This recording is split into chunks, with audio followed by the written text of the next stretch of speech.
Hello and welcome to my Chapter 9 lecture on the career counseling process. Overview, we're going to look at perspective, types, stages, and techniques for career counseling. So, in perspective, career development, career counseling, and personal counseling do intersect, but they are separate things, right? So for career development, this is largely going to be educational, psychoeducational, maybe focused on teaching, information, skills development, exploration, planning. And it's something that's going to be driven by the career development standards. It doesn't require training and credentialing as mental health professional, but career counseling, professional helping relationship, the professional helping relationship is focused on the client's unique needs, personal and career related. It's driven by the client's concerns and can require training or does require training and credentialing as a mental health professional. So LPC, LCDC, LMFT, the licensure types that were explored in the previous lecture. As for personal counseling, this is going to be therapeutic in nature and it's focused on addressing clients' concerns, some of which can be intrapersonal, which is within themselves, or interpersonal, which is between them and other people. So those are the differences there. And looking at these interventions, it just kind of organizes what we just went over in the last couple slides, as well as adds a little bit more information. So you can see how career counseling versus career development have different things that they're driven by, types of service that's offered. So this is only psychoeducational versus this is responsive. It could be psychoeducational or therapeutic, depending. The keyword difference here, of course, is counseling versus development. And maybe that's a way to help yourself differentiate the two, career counseling versus career development, right? So we're looking only at career development issues, but you're looking also at career and personal. You're only looking at career and personal issues over here. So you can just see the differences here in the ways that they can be offered, different modalities, and the formats that they can come in. Just shows you how they're differentiated as well as how they're similar. It's like that overlap in the Venn diagram. So today's focus for career counseling is whether conducted individually or in small groups, career counseling suggests a process in which a professional counselor interacts with clients to address specific needs that have prompted them to seek assistance. So this could be, I got fired, I got laid off, I don't know what to do for a job, I have no idea. I'm really anxious and I can't return to work, right? It's me looking at these different kinds of issues. I'm so anxious, I got fired and I don't know how to get another job, right?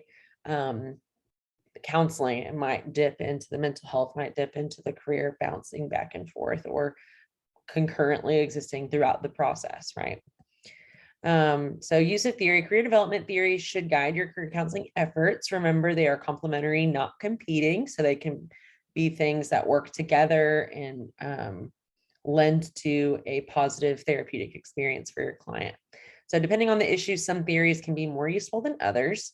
Trait factor theories are particularly useful in selecting career direction and understanding the sources of career dissatisfaction. So maybe it's not a good match for their personality type or the way that they like to prioritize stuff. Developmental theories, right? So this is like Erickson and Freud and all these different persons that did developmental theories. They're useful for understanding career development processes, factors that can be considered making career choices and looking at the overall life structure, right? Are they 40 versus 14, right? That can make a big difference in what kind of jobs are considered. And it also can be useful to examine challenges in the past relevant to career, how they've made decisions in the past, any kind of unhelpful belief systems that they've developed related to career that could be preventing them from getting the success that they desire to have. As for learning theories, these can be super useful in learning new learning experiences that can prepare clients for making better choices, also help you in looking at self-efficacy and just decision making, right? As for narrative theories, these can be useful in helping clients understand the stories they developed about themselves as a worker, as a capable person that is capable of working, And it can also facilitate client involvement in rewriting stories and actively constructing the future chapters of their career lives. So remember, narrative is very you're narrating, helping create a new narrative for their life. And so if they haven't liked the narrative for their work life to this point, you're helping them write a new one. And what do we got to change in order to do that? Let's work on the perspective that we have about writing a new story. So looking at the stages of the career counseling process, there's the beginning, middle, and ending stages. And so looking at the stages and tasks broken down, I love a good chart. So in the beginning, you're looking at welcoming, orientation, identifying concerns and goals, gathering background information, doing the psychosocial assessment. Versus the middle stage, you're identifying and implementing helping strategies where you might be teaching skills or using therapy. It just depends. And then in the conclusion, you're solidifying progress, preparing for the future, and they're going to evaluate, what was this experience like for you? How was this, right? And you would do that in regular counseling too. What was this like for you? If you're doing a successful termination, how was this for you? What did you learn? What did you find most beneficial? Just helping them kind of wrap the bow on counseling, like it's done, right? During the beginning stage, you want to extend a warm welcome, orient clients to the counseling process. You want to have a structured statement. Informed consent is required, right? They got to sign up and agree to the limits of confidentiality for counseling, right? So if you suspect any child, elderly, disabled, neglect, or abuse, if there's a court subpoena, if they're a threat to themselves or others, if they're a minor, all these different kinds of limitations to the counseling relationship. It's important that that happen even in career counseling, because you never know what might come up. You want to identify their concerns and goals and gather background information through that intake assessment. And so this is an example of a way that you can orient a client to counseling and just kind of tell them, this is how long it's going to be. This is how it works. I'm going to have some questions, and then we'll figure out at the end if this is going to work or not. And then we can schedule another appointment if you feel like I'm a good fit for you. Okay. So I'm really big on the empowerment. Just because they made an appointment doesn't mean they have to stay stuck with me. We may not always be the best fit for our client, right? So that's just something to remember. And it doesn't mean that you're broken or you don't know how to help. It just means that maybe the vibes aren't there. And that's okay. I've changed my therapist like 6 times because I don't like the personality or the approach of somebody that I've met with. So that's okay. So you can orient them to how counseling works and what it is. Identify goals and concerns, right? And these are some different things you could say to help with that. The intake assessment. This is more of the focus of chapter 10, which is the next lecture, and it can involve an intake form as well as an interview. For the middle stage, you're identifying helping strategies, which can be done through assessments and different interventions like the helping strategies. And then you're going to implement those helping strategies to be able to help the client along their progress. Helping strategies include assessments, techniques, and interventions, and table 9.2 in your text shows sample counseling goals, career problems, and helping strategies that could be employed in the career counseling relationship. So here are some sample goals and problems. So maybe the career problems are they have developmental need to choose, they're indecisive, they're in a voluntary career transition or an involuntary career transition. So a goal could be choose a career path, figure that out, get some clarity, right? Maybe their issues are they have a need to enter the job market. They laid off, they lost their job, they're unemployed, they're re-entering the workforce after some extended period of absence, whether it's because of a baby or military deployment or whatever. The goal, find a job with satisfaction 7 out of 10 or whatever it is, right? Let's say they got insufficient income or any of those other career problems in the third row. The goal could be find a better job, become more satisfied at work, increase satisfaction at place of employment, right? Or similarly, become more successful at work because maybe they had poor job performance or interpersonal problems with their boss or some coworker, right? So we always want to have goals and treatment goals whenever we're setting up the counseling relationship, because it helps guide the interventions that we're doing. It gives structure to the relationship that we have with a client instead of it being all over the place and what does today bring.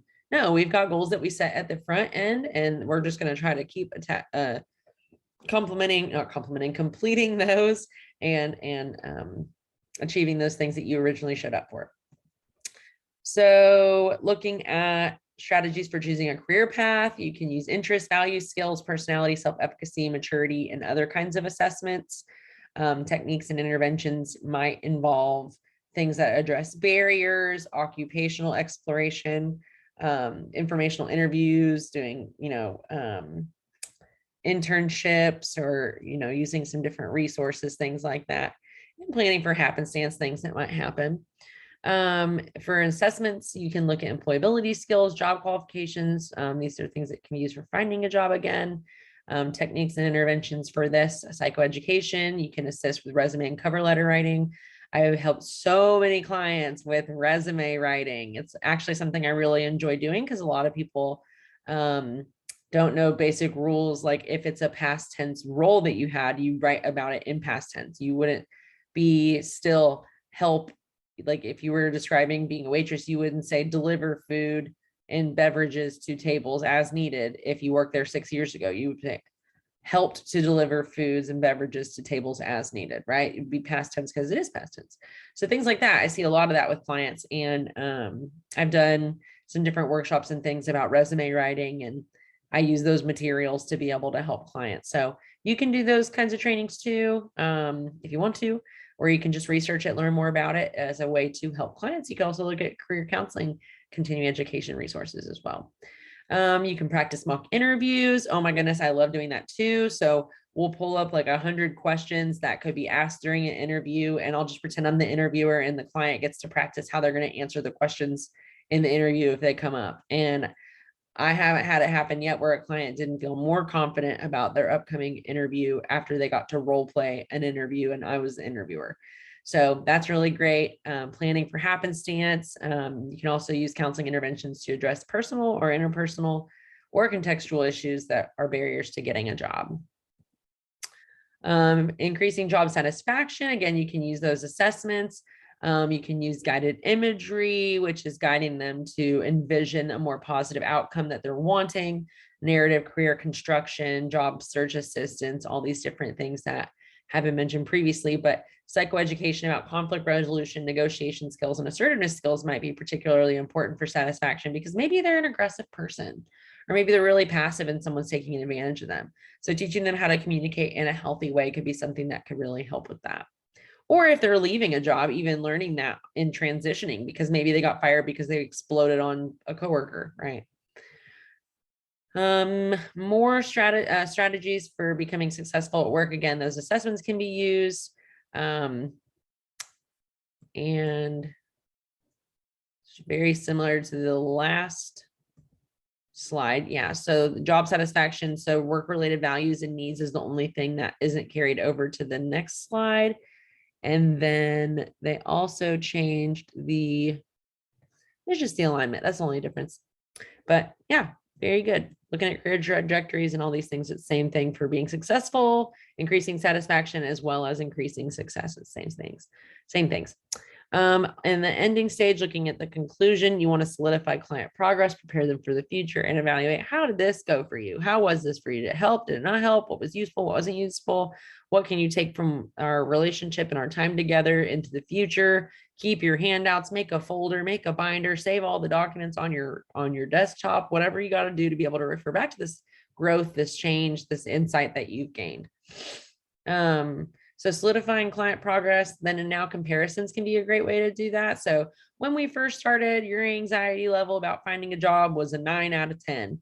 Now you're reporting a 1 out of 10. You're feeling really confident. Wow, what an improvement. Really cool.